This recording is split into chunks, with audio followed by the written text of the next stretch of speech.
Hello my dear students, let's continue with our next topic. Our next numerical is exercise numerical number 3.17. Pay attention. What conclusion can you draw from the following observation on a resistor made of alloy manganese? ठीक है, सो यहाँ पे आपको एक alloy दिया हुआ है और वो एलॉय का नाम दिया manganese. And here some data is given to you. यहां से हमें कुछ ऑब्जर्वेशन बताना है कि ये एलॉय मैंगनीज का जो रेजिस्टर है उसकी क्या क्या प्रॉपर्टीज है. We have to say some observation of this metal alloy. So यहाँ पे आपको हर केस के वोल्टेज और करंट दिए. मीन्स अगर कि इतना करंट पास किया तो इतना वोल्टेज था, इतना करंट पास किया तो इतना वोल्टेज था. So what you have to do, you have to find resistance V is equal to IR. So R is equal to V by I. Here voltage and currents are given for different terms. Voltage, current, voltage, current, voltage, current. है ना? So हर एक में V by I करना है, इस V by I करना है, V by I करना है. जैसे कि यहाँ पे मैं एक एग्जांपल देता हूँ आपको. First is a voltage 3.94 and 0.2. तो वोल्टेज है 3.94 एंड करंट इज 2. तो इसको जब आप सॉल्व करोगे so you will get approximately 19.7 ohms. वैसा आपको हर केस में करना है. हर केस में करोगे तो you will find that resistance is same and is approximately two the value of 19 ओम. 19 ओम के नियर बाय ही आपका ये जो रेजिस्टेंस मिलेगा आपको, हर बार रेजिस्टेंस की वैल्यू सेम मिलेगी. तो फाइनली कंक्लूजन क्या आएगा? तो यहां पे कंक्लूजन आएगा कि हम कह सकते हैं कि conclusion is that Ohm's law is valid to a high accuracy and resistance of the alloy is nearly constant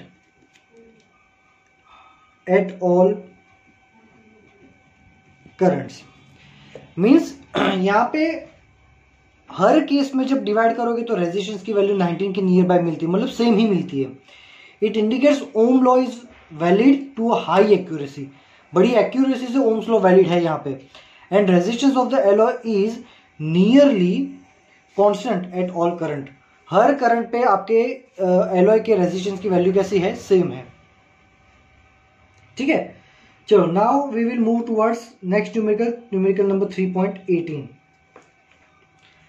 a steady current flows in a metallic conductor of non uniform cross section. We can say कि non uniform cross section वाला मतलब ऐसा हो सकता है कि एक side पे क्रॉस सेक्शन एरिया कम है और दूसरी साइड पे क्रॉस सेक्शन एरिया ज्यादा है. Which of these quantities is constant along the conductor? ठीक है, हमें यहाँ पे करंट पास कर रहे हैं एंड अकॉर्डिंग टू क्वेश्चन कि हमारा जो करंट आई है वो कैसा है? Steady current. मींस करंट की वैल्यू कांस्टेंट है.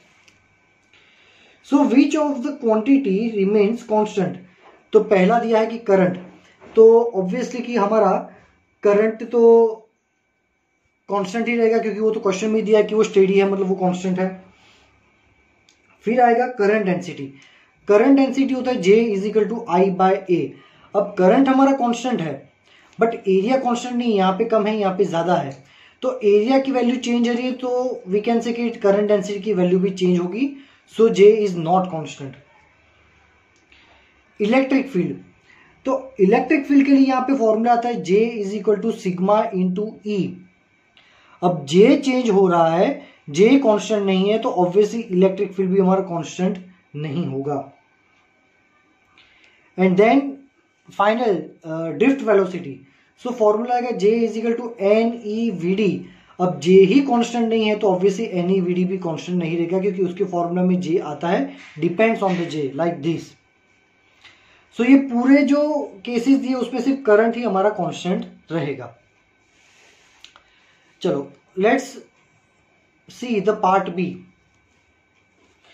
Is Ohm's law universally applicable for all conducting elements? If not, give examples of the element which do not obey Ohm's law. तो देखो पहली बात कि Ohm's law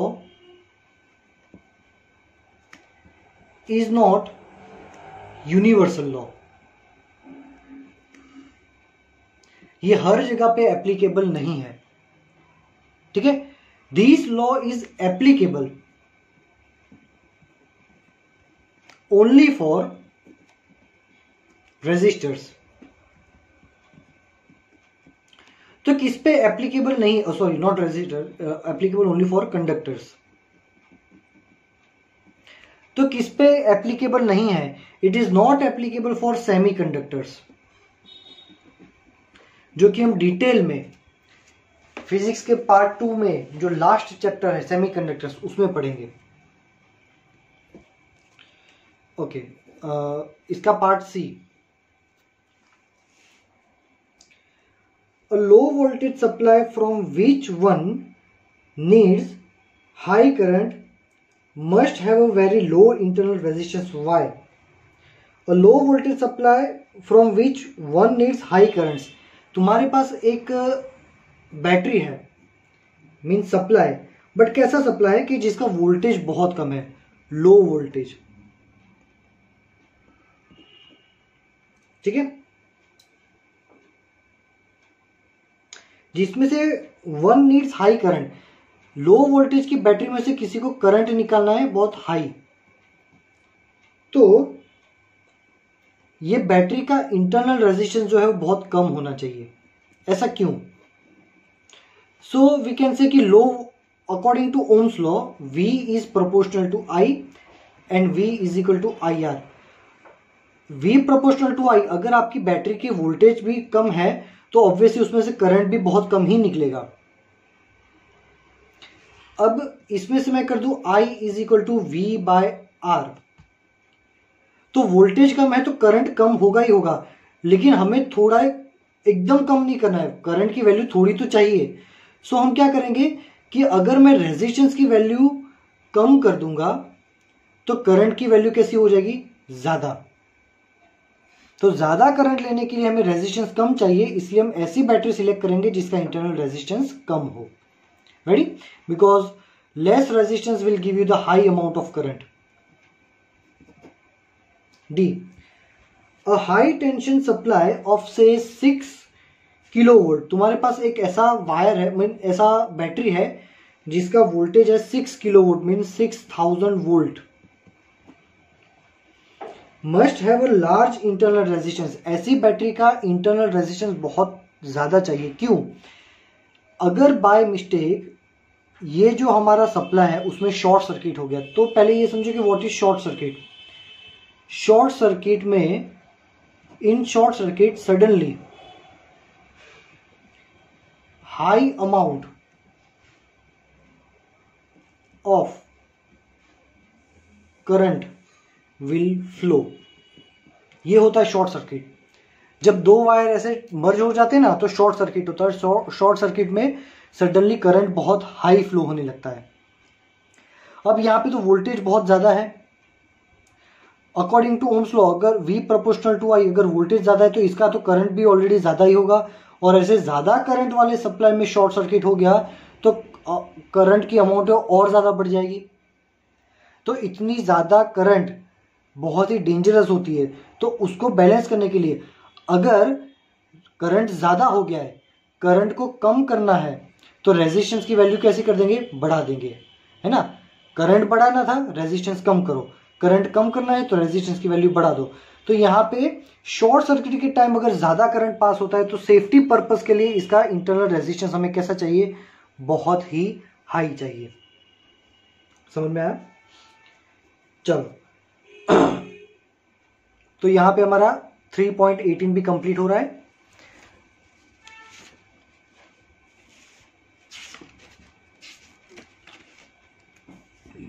next,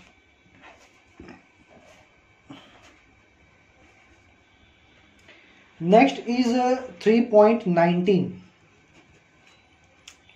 pay attention. क्या लिखा है?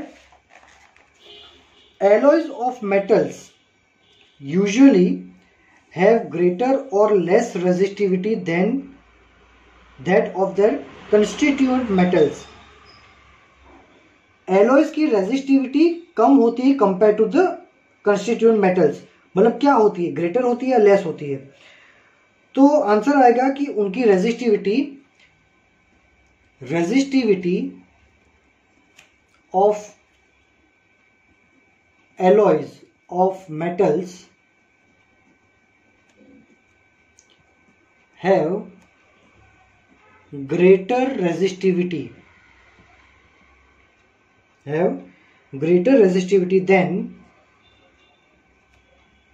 than their constituents metals. तो answer आएगा कि ग्रेटर होती है. आपकी बुक में रेजिस्टिविटी का जो टॉपिक है ना, उसमें टेबल दिया होगा हर ऑब्जेक्ट की रेजिस्टिविटी कैसी है ना, मेटल्स की कितनी है, एलॉयज की कितनी है, सब दिया हुआ है. तो उसमें से भी आपको पता चल जाएगा. Alloys usually have much lower or higher temperature coefficient of resistance than pure metals. Alloy का टेम्परेचर कोएफिशिएंट प्योर मेटल की कंपैरिजन में ज्यादा होता है कि कम होता है? तो इसका आंसर आएगा लो टेम्परेचर कोएफिशिएंट. उनका टेम्परेचर कोएफिशिएंट कैसा होता है? लो. ये भी आपको टेम्परेचर कोएफिशिएंट के टेबल में दिया हुआ होगा, उससे भी एनालिसिस कर सकते हैं आप. The resistivity of alloy manganin is nearly independent of or increase rapidly with increase of temperature. भाई यहां पे ऐसा बोला कि मैंगनीन नाम की जो एलॉय है उसकी रेजिस्टिविटी टेम्परेचर के पे डिपेंडेंट नहीं है, मतलब टेम्परेचर के साथ इंडिपेंडेंट है या रैपिडली इंक्रीज हो रही है. तो आंसर आएगा the resistivity of the alloy manganin is nearly independent. तो आंसर आएगा it is a nearly independent.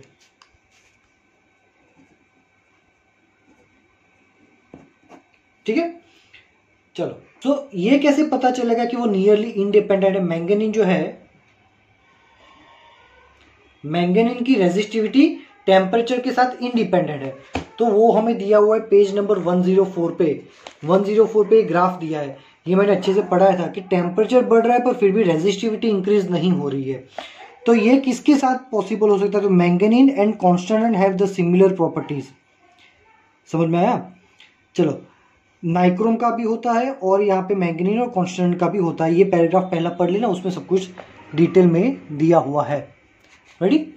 So I hope you are able to see these terms.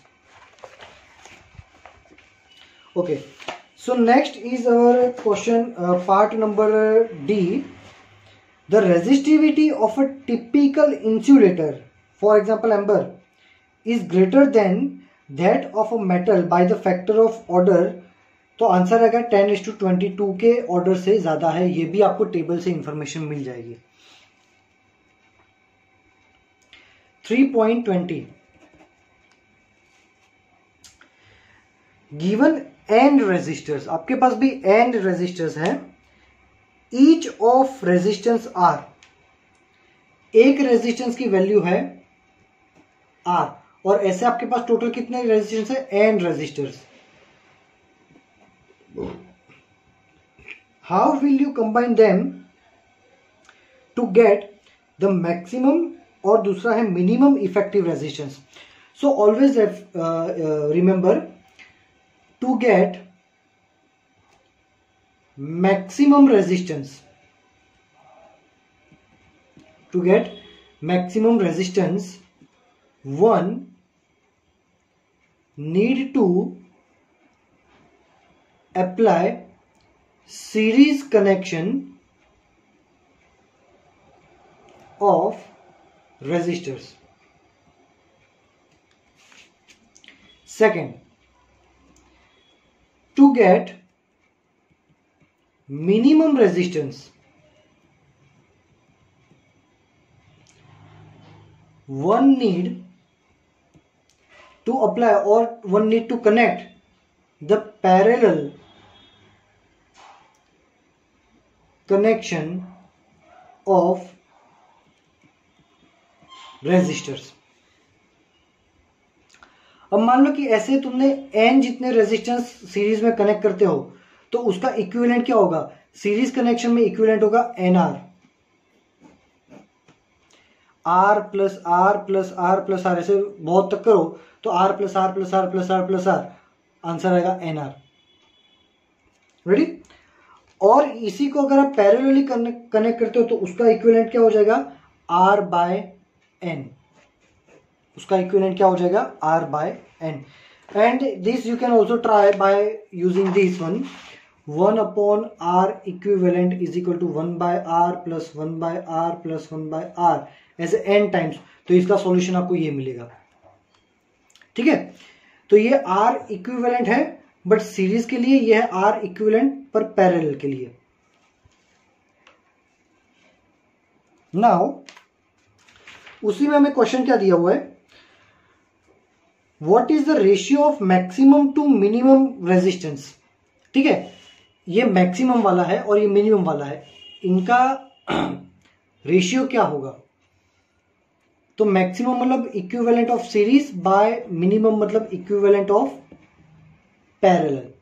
भाई सीरीज के लिए क्या है NR और पैरेलल के लिए क्या है, सो पैरेलल के लिए होगा R बाय N,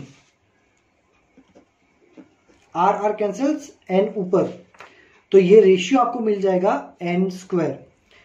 तो ये हमारा आंसर हो गया कि भाई मैक्सिमम और मिनिमम का रेशियो करोगे तो आंसर क्या आएगा, answer will be N square. Now point B,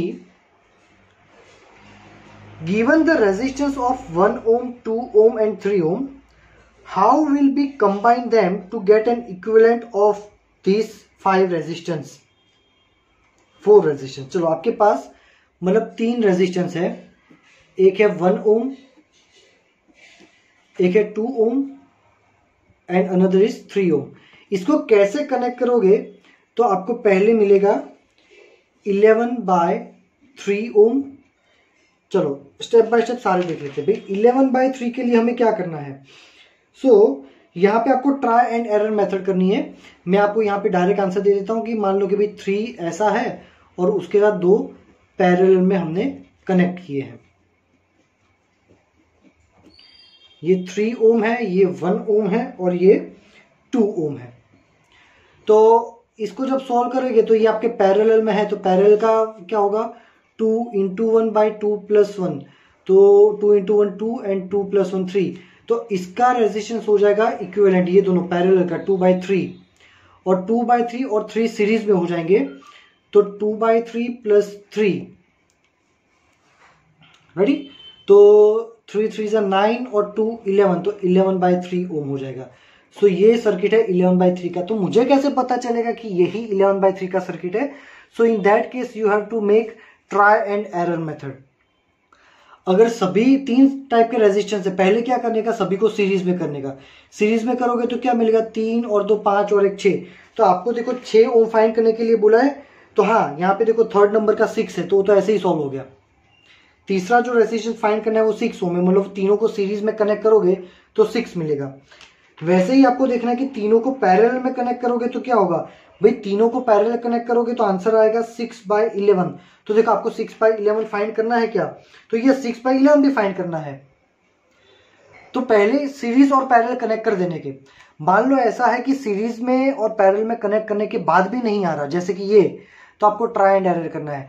पहले 1 ओम को इधर रखो और इन दोनों का पैरेलल करो, फिर 2 को आगे रखो, इन दोनों का पैरेलल करो, फिर 3 को आगे करो, इन दोनों का पैरेलल करो, हो जाएगा। जैसे कि हमें दूसरा फाइंड करना है 11 बाय 5। क्या फाइंड करना है हमें, 11 बाय 5। सो 11 बाय 5 तो ऑब्वियसली कि सीरीज और पैरेलल से नहीं हो रहा, तो 11 बाय 5 के लिए क्या करेंगे, पहले 1 ओम को आगे रखो और बाकी के 2 को तुम पीछे रखोगे, 2 ओम एंड 3 ओम, तो भी हो जाएगा इजीली, है ना। ये दोनों का इक्विवेलेंट क्या होगा, 3 इंटू 2 बाई 3 प्लस 2, तो 3 2 जा 6 और 3 प्लस 2 5, तो ये इनका इक्विवेलेंट हो गया 6 बाय 5। 6 बाय 5 और 1 सीरीज में होंगे, सो 6 बाय 5 प्लस 1, तो क्या होगा 11/5। रेडी, आगे हमारा ये सर्किट है हमारा 11/5 ओम का। चलो फिर क्या है हमारे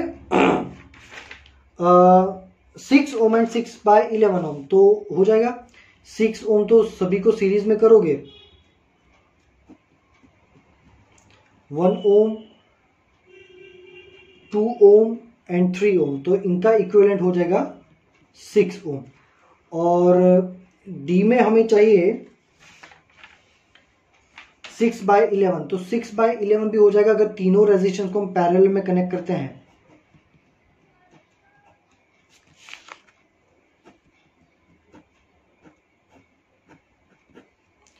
this is the 1 ohm 2 ohm and 3 ohm. ये घर पे सॉल्व करना, मतलब सेल्फ होमवर्क में 6/11 आंसर आएगा इसमें। चलो इसमें भी पार्ट सी भी है, so let's solve the part C. Determine the equivalent resistance of network shown in figure. तो भाई हमारा ये जो नेटवर्क है उसका इक्विवेलेंट कैसे निकलेगा? सो देखो पहले हमें दिया हुआ है सी में ये वाला diagram. I hope you can see, you are able to see the diagram. So यहाँ पे क्या होगा कि मान लो यहां से करंट पास कर रहे हैं आई, तो ये करंट के दो पार्ट होंगे, एक पार्ट यहां जाएगा, एक पार्ट यहां पे जाएगा। अब यहां पे देखो 1+1 सीरीज में है, तो 1+1 सीरीज में है तो आंसर क्या आएगा 2, और 2+2 सीरीज में तो आंसर क्या आएगा 4। तो इसका अगर इक्विवेलेंट बनाएंगे तो क्या होगा, ये हो जाएगा 1 और 1 को मिला के 2 ओम, नीचे वाला हो जाएगा 2 और 2 को मिला के 4 ओम। फिर इसी में से एक और पार्ट जा रहा है, ये हो गया 2 ओम, ये हो जा रहा है 4 ओम, अगेन 2 ओम 4 ओम। वैसे कितने हैं, 1 2 3 4, मतलब एक और कनेक्ट करना बाकी है। ये 2 ओम एंड 4 ओम, ठीक है। सो ये हमारा डायग्राम बनेगा। I hope you all are able to understand. अगर नहीं समझ में आ रहा so you can ask me in the message section. अब ये 2 और 4 पैरेलल में है, तो पैरेलल में क्या होगा 2 × 4/2+4, ये शॉर्ट वाला मेथड है। ये याद रखना कि मैंने इसमें भी यही किया था, दो रेजिस्टेंस जब पैरेलल में हो ना तो इक्विवेलेंट कैसे निकालते हैं, दोनों का मल्टीप्लीकेशन बाय दोनों का एडिशन, फटाफट आंसर आ जाता है। 4 2 8, 2 + 4 6, तो 2 4 8 एंड 2 3 6, तो इसका आंसर आया 4/3। तो ये एक रेजिस्टेंस हो गया 4/3, दूसरा भी हो जाएगा 4/3, ये भी हो जाएगा 4/3 एंड ये भी हो जाएगा 4/3।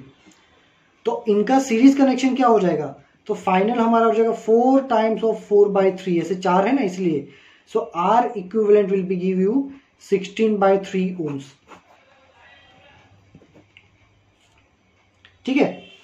और एक लास्ट हमारा सर्किट है ये वाला, इसका इक्विवेलेंट क्या होगा भाई, सिंपल है। अगर यहां से करंट पास करते हैं तो इस करंट कहीं पर भी डिवाइड नहीं हो रहा, मतलब सभी के सभी सीरीज में है। कितने हैं, 1 2 3 4 5, 5 रेजिस्टेंस सीरीज में है, तो इसका इक्विवेलेंट हो जाएगा 5R, R + R + R + R + R, total हो जाएगा 5R। रेडी, चलो it's a very simple numerical. Okay, so last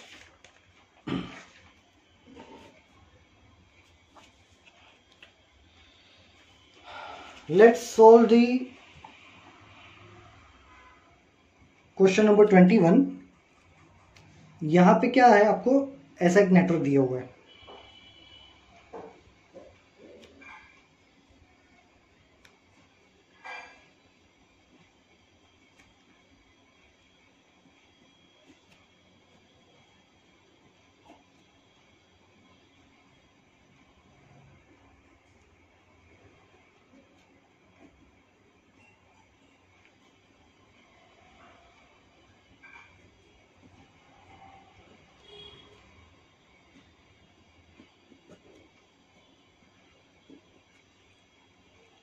ready, and finally it is connected to a 12 volt and internal resistance of 0.5. this is the internal resistance of 0.5 and this is a 12 volt, और सभी का resistance दिया है 1 ohm 1 ohm 1 ओम।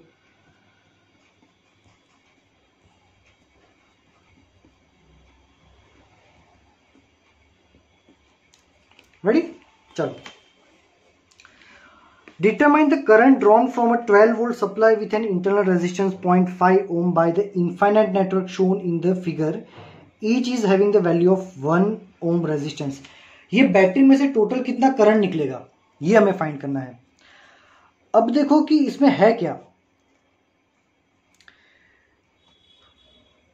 ये एक पैर है सी shape में दिखा, सेम ऐसा पैर यहां पे है, सेम पैर यहां पे, और ये कंटिन्यूस में इनफाइनाइट बहुत लंबा है यहां पे। इसका मीनिंग क्या होगा कि ये इनफाइनाइट है। तो पहले ये दिखा ढूंढो कि ये सबका इक्विवेलेंट रेजिस्टेंस कितना है। सो ये केस में हमें क्या करना है कि जो मेन पैर है वो एज इट इज रखनी, और बाकी की जो पैर है ये पूरा जो मैंने सर्कल किया, मान लो इन सबका इक्विवेलेंट है x. Suppose equivalent of circle portion is x. तो अब हमारा डायग्राम क्या हो जाएगा, ये सबका इक्विवेलेंट एक्स है तो ये रहा वो एक्स, और ये आगे का तो एज इट इज ये 1 ओम, उसके साथ ये 1 ओम, ये भी 1 ओम,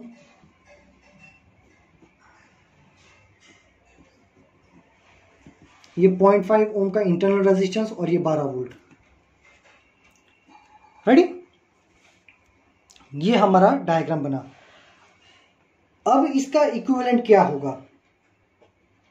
अब देखो ये इनफाइनाइट कनेक्शन था, अब इनफाइनाइट का हमने इक्विवेलेंट क्या बोला कि भाई इसका इक्विवेलेंट है एक्स, इसका इक्विवेलेंट कितना है एक्स।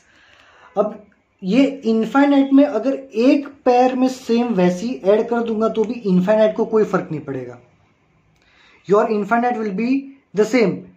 दरिया होता है जो सी, उसमें से एक ग्लास पानी निकाल दो या एक ग्लास पानी ऐड कर दो, उससे उसको कोई फर्क नहीं पड़ता। सो ये इनफाइनाइट पैटर्न है, इसका इक्विवेलेंट है एक्स। अगर उसमें मैं इतना छोटा सा भी रेजिस्टेंस डाल दूंगा तो भी इनफाइनाइट तो इनफाइनाइट ही रहने वाला है, उसका भी रेजिस्टेंस तो एक्स ही रहने वाला है। तो इसका इक्विवेलेंट भी क्या मिलेगा मुझे, एक्स। रेडी, इसका इक्विवेलेंट भी मुझे क्या मिलेगा, ऑब्वियसली एक्स मिलेगा। तो मैं ये तीन का इक्विवेलेंट फाइंड कर रहा हूं। ओके, तो इन दोनों का इक्विवेलेंट, ये दोनों पैरेलल में है, तो पैरेलल में मैंने सीखा था वैसे क्या होता है कि दोनों का multiplication 1 into x by 1 plus x. तो इन दोनों का इक्विवेलेंट क्या मिला, x by 1 plus x. So again अब ये डायग्राम कैसा बनेगा, अब एक ही रेजिस्टेंस हो गया, कौन सा, x upon 1 plus x. 1 ohm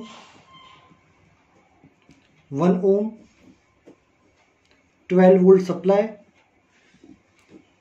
and internal resistance of 0.5 ohm. ठीक है, चलो तो अब ये कितना होगा, रेडी। तो x by 1 plus x plus 1 plus 1, ये तीन सीरीज में हो गए। अभी इसको हम कंसीडर नहीं कर रहे हैं, तो क्या हो गया, x by 1 plus x plus 2, 1 plus 1 2 हो जाएगा। तो ये पूरा इक्विवेलेंट हमारा रहेगा x। क्यों, मैंने आपको बताया था ना कि x के अंदर ये वाला पोर्शन भी ऐड करूंगा, ये x के अंदर ये वाला पोर्शन भी ऐड करूंगा तो x ही रहेगा, क्योंकि इनफाइनाइट में थोड़ा ऐड करो तो भी इनफाइनाइट ही रहेगा, है ना। सो इसका इक्विवेलेंट भी रहेगा x। तो फाइनली मुझे फॉर्मूला क्या मिला, फाइनली मुझे फॉर्मूला मिला ये, ठीक है, क्या, x is equal to 2 plus x upon 1 plus x. तो अब इसको सॉल्व करते हैं, ये यहां पे एलसीएम हो जाएगा। तो x is equal to 2 plus 2x plus x. So it will give x is equal to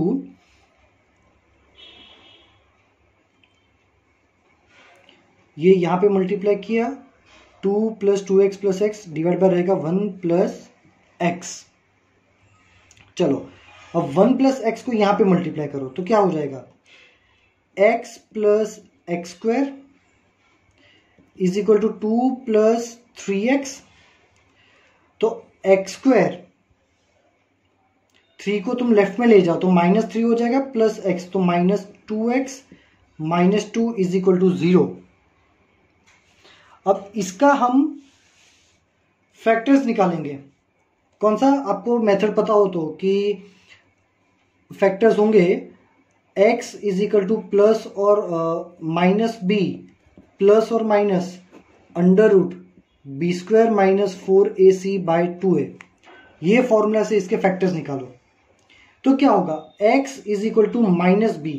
तो भाई b कितना है, -2, और यहाँ पे ऑलरेडी माइनस है तो 2 प्लस और माइनस √b क्या है, b है -2, -2 का स्क्वायर क्या हो जाएगा 4, -4 a कितना है, तो यहाँ पे a है 1, और c, तो c कितना है, c है यहाँ पे -2 डिवाइड बाय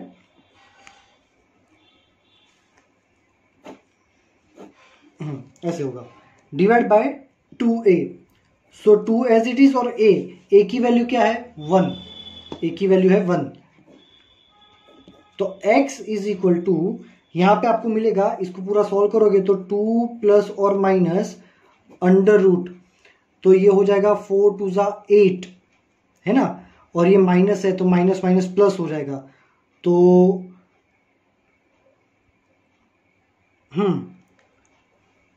4 - 8 डिवाइड बाय 2। यहाँ पे माइनस माइनस प्लस हो जाएगा, सो यहाँ पे ये आ जाएगा प्लस। सो x = 2 प्लस और माइनस √12/2। इसको सॉल्व करोगे तो आएगा x = 1 प्लस और माइनस √3।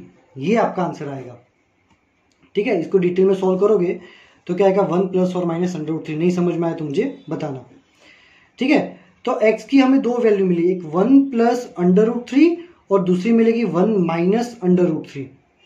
तो ये नेगेटिव वैल्यू है, नेगेटिव रेजिस्टेंस पॉसिबल नहीं है, तो x की वैल्यू फाइनल क्या हो गई, x = 1 प्लस √3।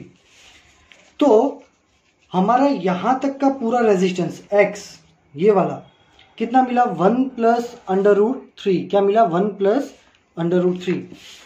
तो 1 प्लस √3 कितना होता है, 1 प्लस √3, तो x = 1 प्लस 1.73।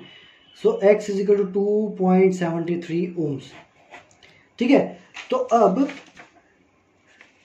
ये x/1 + x, ये सब कुछ मिला के इतना, ये वाले बैटरी वाले पोर्शन को छोड़ के ये सब, ये पूरा का पूरा, ये सबका रेजिस्टेंस कितना मिला, ये 2.73। तो अब डायग्राम क्या बनेगा, देखो एक ही रेजिस्टेंस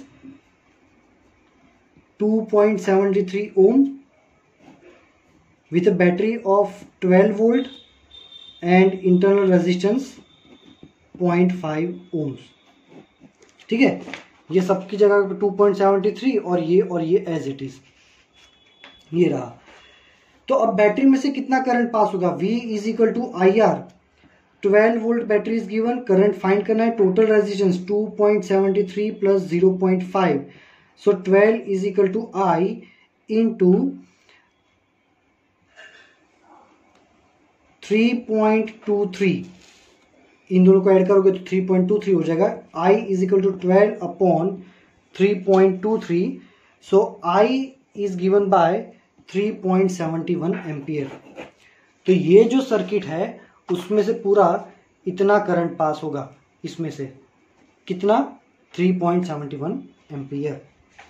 सिंपल है, पहले इतने पोर्शन का रेजिस्टेंस x अज्यूम किया, वो ये रहा, बाकी का एज इट इज। फिर बोला कि इनफाइनाइट में एक सेम और ऐड कर दो तो भी x ही रहेगा, तो x और इन 3 इसका इक्विवेलेंट भी x ही रहेगा। तो वो इक्विवेलेंट कितना था, वो इक्विवेलेंट हमने फाइंड किया, ये x by 1 plus x plus 2 और उसको भी हमने इज इक्वल टू एक्स ही बोला।